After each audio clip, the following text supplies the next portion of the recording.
కథం అవుట్. ఇంకా నాన్ వేసిన మామూలు కదరా నాయన. హాయ్ నమస్తే అందరికీ. సో మన ఇమ్రాన్ అన్న లాస్ట్ టైం బెట్టింగ్ యాప్లో మన అన్వేష్ అయితే వీడియో చేసినప్పుడు చాలామంది ఏం చెప్పారంటే, అన్నా నువ్వు కౌంటర్ ఏమి ఇయ్యకు, నాన్ వేసిన నేను కొట్టిండు కదా, నీకు ఒక సజెషన్ ఇస్తాను. నేను సైలెంట్గా ఉండు బ్రో. నువ్వు కానీ పొరపాటున అటు ఇటు రియాక్ట్ అయ్యావు అనుకో. కరెక్ట్, ఇది కరెక్ట్గా చెప్పావయ్యా. బిఎస్వైని ఎట్లా కొట్టిండో అట్లా కొడతాడు అనవసరంగా. నీ అమ్మ బిఎస్వై గాడైతే ఏడ్చి ఏడ్చి ఎక్కి ఎక్కి ఎక్కి ఎక్కి అంటే ఇంతకుముందు చేసినావు అన్న, చెయ్యలేదని కాదు, నువ్వు చేసినావు. బట్ ఇంతకుముందు చేసినా ఇప్పుడు చేయబోనని చెప్పి ఒక వీడియో చేస్తే అయిపోతుందని చాలామంది సజెషన్ ఇచ్చారు ఇమ్రాన్ అన్నకి. బట్ ఇమ్రాన్ అన్న అయితే చాలా కౌంటర్ ఇచ్చాడు. బట్ ఒకటే తప్పు ఉంది, అన్వేష్ ఏం తప్పు ఉందంటే ఇమ్రాన్ ఇద్దరు కూడా పోయాడు. అట్టినా అంటే కొట్టుడు చూడలేదురా అసలు. నేను నిజం అనుకునేవాడు, నాన్ వేసిన చెప్పేవాడిని గే ఇది అది అని చెప్పి చెర్రి గిర్రి. అన్నకి పర్సనల్గా అటాక్ చేసిండు, వాళ్ళ మమ్మీ మీద కొన్ని అలిగేషన్ అయితే వేసిండు. సో చాలామంది కొంతమంది సమర్థిస్తున్నారు, కొంతమంది సమర్థిస్తారు. బట్ బెట్టింగ్ యాప్ చేయడం వల్ల ఇమ్రాన్ అన్న మీద అన్వేష్ చేసిన ప్రతి దానికి యాక్సెప్ట్ చేస్తున్నారు ప్రతి ఒక్కరు. కాకపోతే వాళ్ళ ఎవరు అమ్మనైనా తిట్టడం కరెక్ట్ కాదని.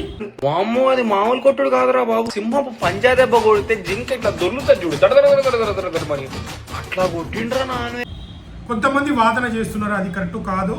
సో మన ఇమ్రాన్ అన్న కూడా కొద్దిగా ఫీల్ అయ్యిండు, మా అమ్మని తిట్టినో నన్ను ఏమో కాదు కానీ మా అమ్మని తిట్టినో కేసు ఫైల్ చేస్తానని అయితే చెప్పిండు. బట్ ఇక్కడ 11 మంది సెలబ్రిటీల మీద కేసు అయింది.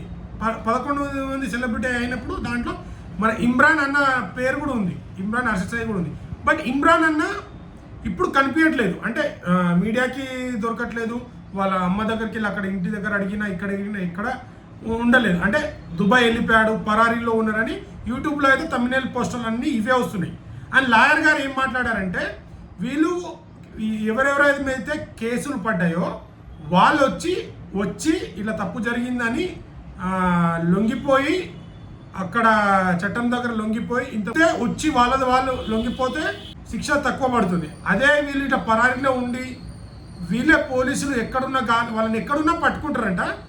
వాళ్ళు రాలేరనుకో, ఎక్కడున్నా పట్టుకొని మాత్రం గట్టిగా పనిష్మెంట్ అయితే ఇస్తారనే వస్తుంది.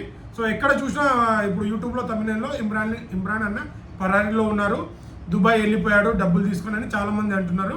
బట్ వాళ్ళు ఇమ్రాన్ అన్న కావచ్చు, ఎవరైనా కావచ్చు, బెట్టింగ్ యాప్ ఆడిన వాళ్ళు ఎవ్వరికి ఎంకరేజ్ చేయరు. అది ఎవ్వరు ఎంకరేజ్ చేయరు. ఎందుకంటే ఇంతకుముందు ఏంటంటే తెలియక మోసపోయారు. ఇప్పుడు ఇంత తెలిసిన తర్వాత కూడా ఎస్ మేము తప్పు చేశాము, ఇట్లా జరిగింది అని చెప్పి ఒక మంచి అవేర్నెస్ వీడియో నాకు తెలిసి చేసినట్టున్నాడు అన్న కూడా. కాకపోతే చేయకముందే ఆల్రెడీ కేసు బుక్ అయిపోయింది వాళ్ళ మీద. సో అన్వేష్ అయితే చాలా మట్టుకు అన్వేష్ని కావాలని చేస్తున్నారు, తొక్కేయాలని చూస్తున్నారు అంటున్నారు. కానీ సో అన్వేష్ కావాలని తొక్కే చూస్తే వీళ్ళందరూ జనాలకి అందరికి తెలుసు కదా, ఇప్పుడు జనాలందరూ రివర్స్ అవుతారు కదా. అంటే కేసు కానీ ఇంకా ఎంతమంది ఉన్నారు, కేసు చాలా మట్టుకు కేసు అయినాయి. బట్ ఆ లాయర్ చెప్తుంది ఏంటంటే ఏపీ తెలంగాణలో ఆల్మోస్ట్ చాలా మట్టుకు బెట్టింగ్ యాప్స్ ద్వారా చనిపోయిన కేసులు ఎక్కువ ఉన్నాయి. బట్ వీళ్ళ ద్వారా చనిపోయినని కేసులు అయితే ఎక్కడ మెన్షన్ కాలేదు. సో మెన్షన్ కాలేదంటే వాళ్ళు లింక్ పెడతారు, ఆ లింకు ఎవరు ఓపెన్ చేస్తారు గుర్తుండదు కదా. సో అలా ప్రతి ఒక్కరూ కారకులే. ఎవరెవరైతే బెట్టింగ్కి పాల్పడ్డారో వాళ్ళందరూ కారకులే. వాళ్ళు ఇన్ఫ్లుయెన్స్ చేసి జనాల్లోకి వెళ్ళి ప్రమోట్ చేయడం, నోట్ల కట్టలు వంచడం చాలా తప్పు. సో ఇదైతే బెట్టింగ్ యాప్ పెద్ద పెద్ద మాటలు మాట్లాడినావు కదా, ఇప్పుడు ఎక్కడ ఉన్నావన్నా. అందుకనే నీకు ముందే చెప్పినా నువ్వు ఏం మాట్లాడకన్నా జరిగింది తప్పు ఇందని చెప్పి అయిపోతుండే. కానీ ఇమ్రాన్ అన్న కౌంటర్ వీడియో ఇచ్చిండు, దాని తర్వాత మళ్ళీ కౌంటర్ వీడియో రాలేదు. మరి చూడాలి ఏమవుతుందో. ఇమ్రాన్ అన్న పరారీలో ఉన్నాడు, దుబాయ్ పారిపోయాడు అంటున్నారు. బట్ వచ్చి పోలీసుల దగ్గర లొంగిపోతే తక్కువ శిక్ష అని లాయర్ మాట్లాడుతున్నారు. చూద్దాం మీరేమనుకుంటున్నారో కామెంట్ చేయండి. మరి ఇమ్రాన్ అన్న ఇక్కడే ఉన్నాడా, ప్రతి ఒక్కరు మాట్లాడుకుంటారు, అదే నిజమా, ఏది నిజమో కామెంట్ చేయండి. సో ఈ వీడియో నచ్చితే లైక్, షేర్, సబ్స్క్రైబ్ చేయడం మాత్రం మర్చిపోకండి. ఇంకా మంచి కంటెంట్తో మీ ముందుకు వస్తాను. Thank you.